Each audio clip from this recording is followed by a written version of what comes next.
the kingpin of MillHaven. MillHaven was the sort of town where time seemed to stand still.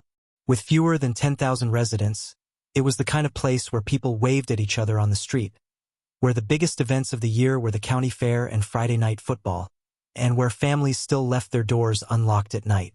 But beneath the surface of that quiet Midwestern charm, MillHaven carried a secret, and at the center of it was Daniel Cross. On paper, Daniel was a man to admire. He owned a successful chain of auto repair shops, donated generously to community events, and even sponsored the local Little League team.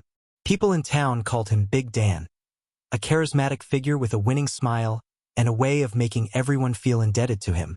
For years, he was both respected and feared, a paradox who gave to the town while taking something far more corrosive in return.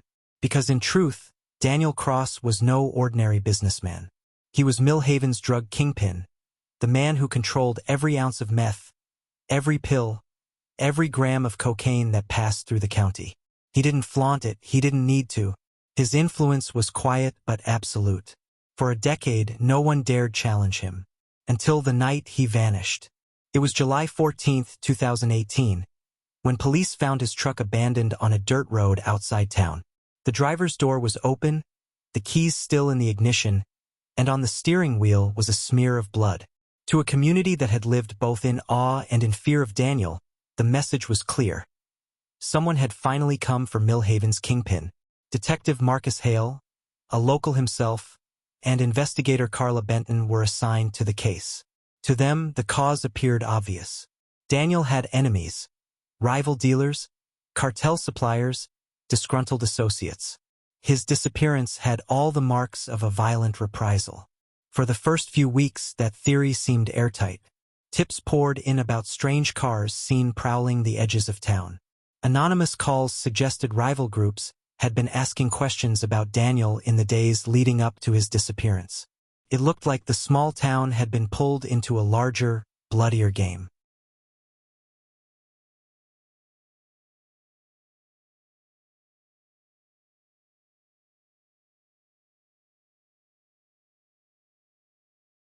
But as the investigation deepened, cracks began to appear in that simple story. The first revelations came from Daniel's finances. For a man who flaunted wealth, driving luxury trucks, living in a spacious home, and hosting lavish barbecues, he was drowning in debt. Thousands of dollars had gone missing from payments he was supposed to pass on to cartel suppliers. The books didn't balance, and the missing money raised an alarming question. Was Daniel stealing from the very people who kept him in power? Then came the discovery of his double life. In a neighboring county, investigators found Claire Simmons, a woman in her early 30s who had been in a relationship with Daniel for years. She lived quietly with her 5-year-old daughter, a child she insisted was Daniel's. Claire showed detectives photographs. Daniel holding the little girl, smiling tenderly in ways no one in MillHaven had ever seen. The revelation was explosive. To the community, Daniel was a family man with a wife, Melissa, and 2 children at home.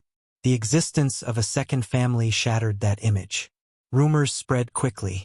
Had Daniel been planning to leave MillHaven behind, to run off with Claire and their daughter? Was he cutting ties with the cartel and plotting a new life? The whispers only grew louder when investigators unearthed suggestions that Daniel had been speaking with federal agents. Some associates claimed he had considered becoming an informant. If true, it meant Daniel wasn't just in debt to the cartel, he was betraying them. The kingpin's carefully built facade was unraveling. He wasn't the untouchable figure the town believed. He was a man trapped by his own lies, debts, and dangerous choices. Hale and Benton pursued every lead. They interviewed rivals in the city, tracked cartel operatives across state lines, and followed rumors that Daniel had been abducted, executed, and buried in a shallow grave. But nothing fit. Every suspect had an alibi. Every cartel contact denied involvement. Even the mysterious cars spotted near town turned out to belong to lost travelers. The case grew cold. Please leave a comment, like, share, and subscribe for part 2.